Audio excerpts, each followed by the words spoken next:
अस्सलामुअलैकुम dear viewers. हमारा आज का टॉपिक है अजीनोमोटो और चिकन पाउडर का इस्तेमाल। ये एक सवाल है जो एक भाई ने पूछा है। वो कहते हैं कि क्या खानों के अंदर अजीनोमोटो और चिकन पाउडर का इस्तेमाल करना या चिकन क्यूब्स का इस्तेमाल करना जायज़ है या नहीं।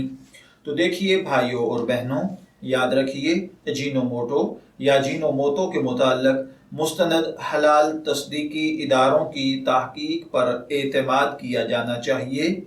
इसी तरह चिकन पाउडर या चिकन क्यूब्स वगैरह अगर हलाल अज्जा पर मुश्तमिल हैं तो इनका इस्तेमाल भी जायज़ है, और अगर हराम अज्जा पर मुश्तमिल हों तो उनका इस्तेमाल भी हराम और नाजायज़ होगा। अलबत्ता अब सवाल ये पैदा होता है कि तस्दीक कैसे की जाए कि आया इसमें क्या चीज़ है या क्या नहीं।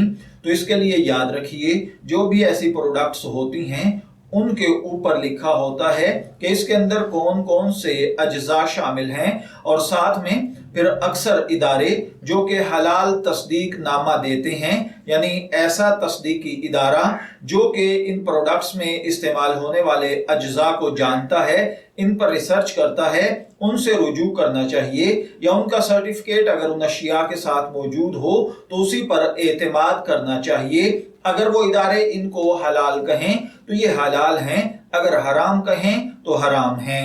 मैं दुआ गो हूँ कि अल्लाह ताला हमें इन बातों को समझकर इनके मुताबिक अमल करने की तौफीक अता फरमाए। शब्बीर अहमद को इजाज़त दीजिए, फिर हाजिर होंगे किसी नए टॉपिक के साथ। तब तक के लिए अल्लाह हाफिज।